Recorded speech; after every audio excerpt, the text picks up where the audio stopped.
Been looking forward to this one. I want to talk about Immortal, who are one of the greatest metal bands of the last couple decades for sure.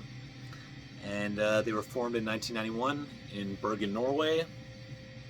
And they've had a couple things happen over the years. They had kind of two breakups, but we'll get into that in a minute. Um, 2018, they put out an album without Abath, one of the founding members, and that one is Northern Chaos Gods. This is my number 9, their most recent album. I think a lot of people really like this album because it was a return to their more extreme roots. It was less rock and roll, less catchy, more aggressive. But I also found it more forgettable.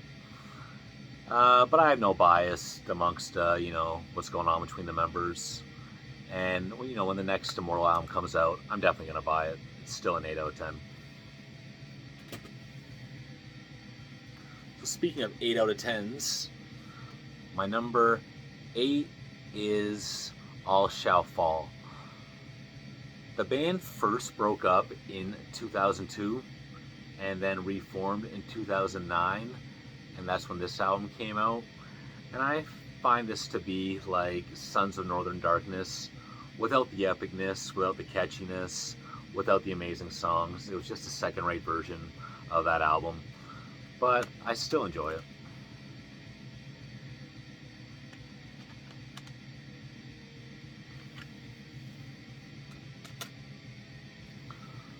Unpopular pick here, I think, but my number 7 is Battles in the North.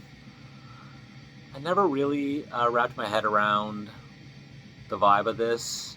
It's got a strange sound, which is cool, but it just kind of runs me over. It never really sticks with me. It's their fastest album for sure. I wish I had the original album cover, the white one with the band members crouching down. This is like a snowstorm at night with the members faintly in the background.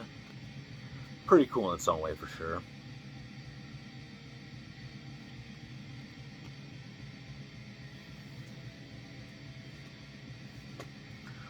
A little better to me was the album preceding that, Pure Holocaust. This kind of is lacking the spark to me that Diabolical Full Moon Mysticism has, but still a classic black metal album. What's my favorite here? Frozen by Ice Winds.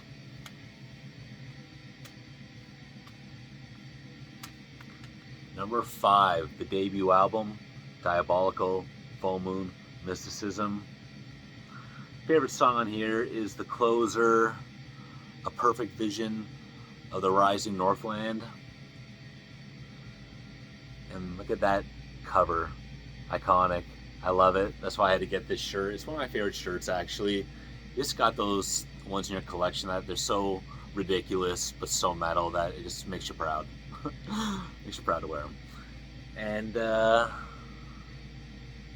I remember looking at some old Immortal videos on YouTube, and they were touring for this album, I'm pretty sure. And Abath, even back then, just had this like Paul Stanley vibe on stage going on. It was pretty cool. Number 4, probably their biggest and best-selling album, Sons of Northern Darkness.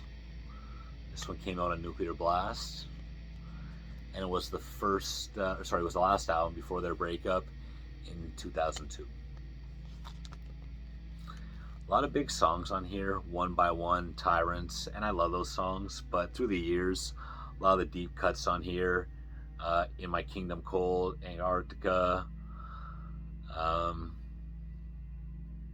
Within the Dark Mind, it's just really strengthened over time.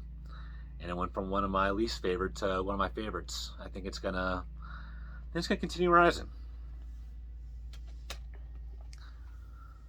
My number 3 is probably an unpopular pick, but a sentimental pick for me, Damned in Black. I think it's the most underrated Immortal album. And outside of the last couple, probably the least talked about. I don't know why. I love this disc.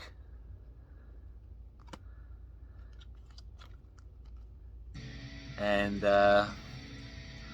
it's just got a bit of everything Immortal on here. It's extreme, it's rock and roll, it's got amazing riffs. Maybe not the most memorable songs, but I'm still kind of blown away every time I listen to it. Number 2, one of their other most popular albums, At the Heart of Winter. This album here is where they went epic, classic metal meets black metal. My favorite songs on here are Where Dark and Light Don't Differ and the opener, Withstand the Fall of Time. Their best riffs, probably their longest songs. This is a classic album.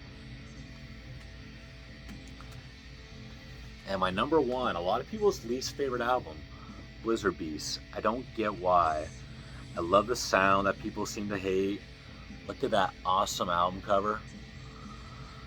I love that part on Suns that sink below where it kind of fades in and out every time. It kind of blows my mind.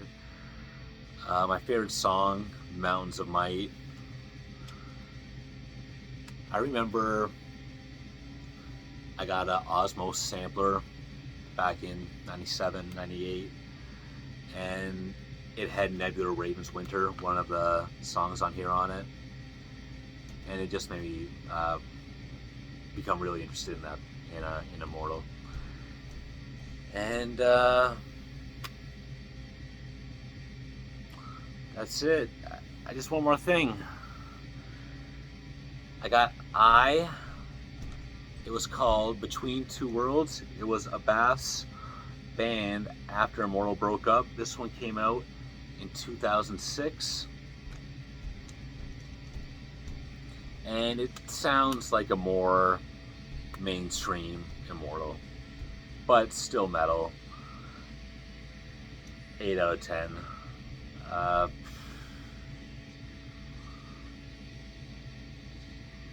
I think the last 3 songs on here strike me as the ones I like the best. Days of North Winds, Far Beyond the Quiet, and Cursed We Are.